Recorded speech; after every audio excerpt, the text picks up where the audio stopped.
Let's kick things off with our first big news of the day. Former welterweight title challenger Gilbert Burns recently sat down with Kamaru Usman on the Pound for Pound podcast, where the two discussed their memorable clash back in 2021. Fans will remember that night well. When Usman was still the reigning welterweight champion, he secured a third-round TKO victory over Burns in an emotional, high-stakes battle between former teammates. During their conversation, Burns opened up about the complicated emotions leading up to that fight. He recalled his mindset after defeating Tyron Woodley in dominant fashion, which had positioned him right at the top of the title picture. According to Burns, his next call-out depended entirely on how that Woodley fight played out. He explained, "I knew in my head going into that fight, like, bro, if it's a 50-50, if it's a close fight, I might need one more. But if I go in there and dominate this guy, I might be next." But I wasn't thinking too much ahead. I was just focused on the fight. If the fight is pretty close, I'm gonna call out Colby. But if I dominate this guy, I might call out Kamaru. But how am I gonna do that? I was struggling. Like, I'm gonna be nice, you know, I'm gonna try to be cool. Burns admitted it was a tough position. After all, he and Usman weren't just rivals. They were friends, training partners, and had known each other since 2012. Still, Burns understood the fight business. Once he beat Woodley, he had no choice but to make the call out, even if it meant challenging a friend. He continued, "But then I beat him and had to make the call out. I was trying to be as nice as I could. Love you. But you know, I want to be a champion too. That was my mentality. I don't want to fight, but I want to fight. It was complicated." Usman also shared his perspective, providing some behind-the-scenes context on his decision to leave their shared gym, which had been a hot topic back then. He revealed that the situation wasn't just about personal issues between him and Burns, but more about the environment and the level of individual attention he needed as champion. "It wasn't necessarily just me and him," Usman said. "Because if we had just sat down and had a conversation, I think it would have been fine. It was more about everything around it. There was a lot being made of me leaving the gym. We had so many high-level guys, so many coaches, but they couldn't be at every fight every week. I was hyper aware of myself." Usman went on to explain that he noticed Burns was starting to get the better of him in boxing exchanges during training. Realizing he needed to sharpen those areas, he made the difficult decision to seek more specialized coaching. What separates the champion from the guy who's number 3 or 4 is the detail. Usman emphasized, "I knew that, and I said, I need that." In the end, their fight was inevitable, but both fighters showed immense respect for one another, a respect that was clear in this heartfelt podcast discussion. Moving on to the second big news of the day, we have Alexander Volkanovski sharing his thoughts on Jose Aldo's recent controversial loss to Zahabi. Volkanovski has openly questioned the decision, feeling that Aldo might have done enough to secure the victory, especially considering how the third round played out. In his latest video on his YouTube channel, Volkanovski broke down the fight and expressed his doubts about the judges' scorecards. "I want to talk about the Aldo fight," Volkanovski began. "Obviously reasonably fair, I get it, but when you talk about damage, you really need to look at what happened in that third round. I know he ended up very tired, stuck on the bottom, but let's not forget the moments before that. Aldo clearly won round 1, but somehow the judges gave the next 2 rounds to his opponent." Volkanovski then pointed out how close the second round was. The second one, again, was very close. Aldo slowed down a little towards the end of that round, which maybe swayed the judges to give it to Zahabi, but still, it wasn't one-sided. It could have gone either way. However, Volkanovski's main issue was with how the third round was judged. He emphasized how dominant Aldo was in the early part of that round. Let's talk about the third round now. That was the big one. It was clear that Aldo was ahead for most of the time. He rocked Zahabi badly, dropped him with a heavy punch, and then dropped him again with an insane kick. Those were massive moments. Volkanovski didn't hold back when crediting Zahabi for his toughness, but questioned how the damage wasn't weighed more heavily in Aldo's favor. Credit to Zahabi, man. He somehow didn't go to sleep after that. I don't even know how he stayed awake. That was a proper soccer kick to the head. Not only did he survive that, but he got up, took another kick, and got dropped like 3 times in that round. That's serious damage. He continued, "I understand Aldo was exhausted. He got taken down towards the end, and Zahabi landed some elbows, but was that really enough to steal the round? Especially when Zahabi was losing most of it and got beat up so badly. Those moments from Aldo were huge. The referee could have stopped it after those vicious kicks. It was that close to being finished." Volkanovski's point was clear. While Zahabi had a strong finish, the overall damage and near stoppages from Aldo should have been given more weight. In his view, those fight-altering moments were significant enough to secure Aldo the win. The loss has sparked debates among fans and fighters alike, and Volkanovski's comments have only added more fuel to the ongoing discussion about how fights are scored, especially in cases where one fighter dominates in damage but ends up on the wrong side of a decision. Next up, Aljamain Sterling has shared his thoughts on a potential middleweight clash between Kamzat and the current UFC middleweight champion Dricus du Plessis. While many fans believe Kamzat has what it takes to dethrone Dricus and claim the middleweight belt, Sterling sees this as a much tougher fight than people are expecting. In fact, he believes du Plessis could pose serious problems for Kamzat, even if Dricus doesn't always look the most polished in the octagon. Speaking on his podcast, Sterling said, "Yeah, I don't know who to pick on this. I'm torn. I want Kamzat to win, but I think this is a very tough fight, tougher than he might even realize. DDP might not look impressive in any single facet, but he's powerful. He's big for the weight, has solid grappling. I don't think he's an expert, but he mixes it all up so well."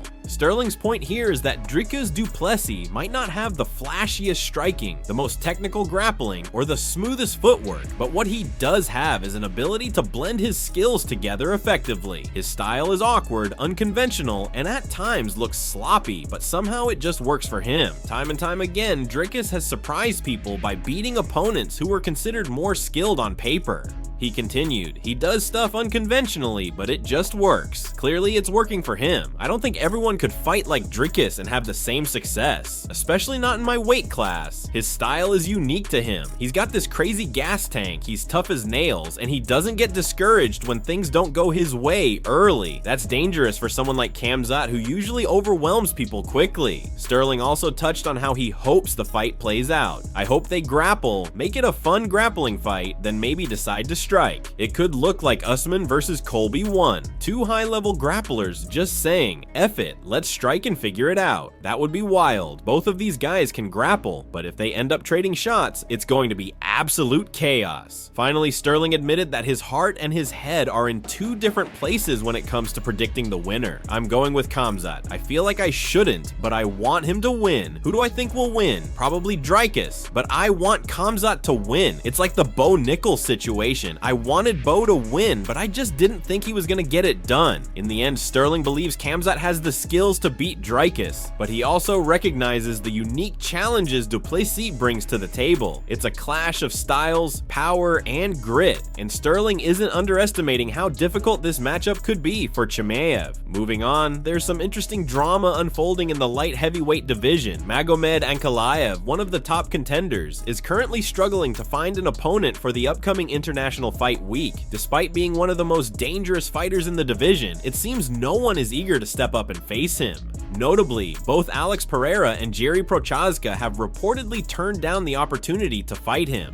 Ankalaev took to X, formerly known as Twitter, to express his frustration. He wrote, "All the guys turned me down in International Fight Week." It's a rare sight to see Ankalaev speak out so openly, as he usually keeps a low profile, focusing more on his fights than online back and forths. But clearly, the lack of willing opponents has pushed him to vent publicly. He followed up his post with another message. "Is there anyone in the light heavyweight division who's willing to fight me? Because Jerry and Alex do not want to fight." For context, Ankalaev has been on the verge of a title shot for quite some time. His last fight ended in a no contest against Johnny Walker, but before that, he was riding an impressive win streak. His dominant grappling, strong striking fundamentals, and calm, calculated style make him a nightmare matchup for anyone in the division. However, those same attributes might be the reason top names are hesitant to face him. Ankalaev is high risk, low reward. He's not a big draw yet, but he has the skills to derail anyone's momentum. The post quickly caught the attention of other fighters. Former light heavyweight champion Jamahal Hill responded with a bold statement saying, "After I handle business June 21st, I'll emancipate these hands on Abe Lincoln's double." Hill's comment was a playful jab, referring to Ankalaev's resemblance to the American historical figure Abraham Lincoln. But beneath the humor, Hill made it clear he's open to fighting Ankalaev after he takes care of his own upcoming fight. Another familiar name, Dominic Reyes, also chimed in. While he didn't offer a direct challenge, he reacted reacted to Ankalaev's frustration by posting a GIF, adding some lighthearted humor to the situation. Reyes himself has been looking to bounce back after a string of tough losses, so it remains to be seen if he'd consider stepping in against someone as dangerous as Ankalaev. As it stands, Ankalaev is still without an opponent for International Fight Week. With both Pereira and Prochazka passing on the opportunity, the spotlight now shifts to fighters like Jamahal Hill and possibly others in the top 10. The UFC might have to get creative to keep Ankalaev active and give him the fight he deserves. Whether someone steps up soon or Ankalaev is forced to wait longer, one thing is clear: he's not going anywhere, and eventually someone will have to face the challenge. Next up, Chael Sonnen has made a bold claim regarding the heavyweight division. According to the American gangster himself, Jon Jones will inevitably fight Tom Aspenol. Sonnen isn't buying into the popular narrative that Jones is ducking Aspenol. In fact, he believes this fight is unavoidable. Not because Jones wants it, but because eventually he'll have no other choice. In his latest YouTube video, Sonnen broke it down in classic Chael fashion. He argued that Jon Jones hasn't made the kind of life-changing money that would allow him to simply walk away from the sport. Despite his legendary status, Sonnen pointed out that Jones is still very much in need of big paydays. Retirement sounds good on paper, but financially, Jones isn't in a position to call it quits just yet. Sonnen made it very clear this isn't about strategy or negotiation tactics. This isn't some chess move by Jones to avoid a bad matchup. In Sonnen's eyes, this is about necessity. If Jones wants to fight again, and more importantly, if he wants to get paid again,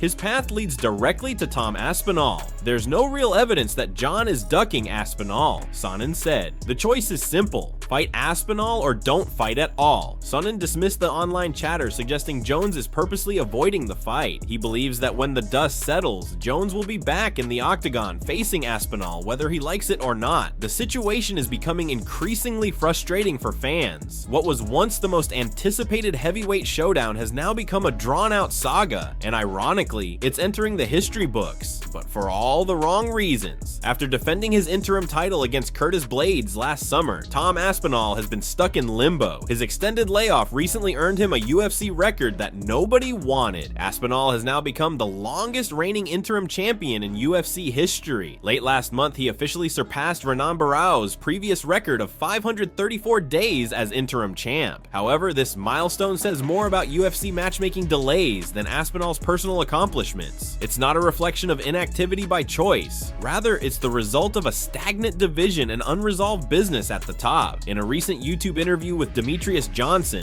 Aspenol was asked about this unwanted record. His response was brutally honest. While he acknowledged that holding the interim belt is an honor, he made it clear that this isn't the kind of record anyone dreams of holding. His primary goal was always to unify the title and claim the spot as the undisputed heavyweight king. For now, the division remains in a state of uncertainty, but if Sonnen is right, the clash between Jon Jones and Tom Aspenol isn't a matter of if, but when. And when that day comes, it might just be the fight that defines the heavyweight era. Finally, featherweight champion Ilia Topuria has issued a clear warning to former lightweight king Charles Oliveira. During a recent press conference, Topuria didn't hold back, delivering a message that was both respectful and intimidating. He acknowledged Oliveira's accomplishments, but made it crystal clear: if they share the octagon, the result will be inevitable.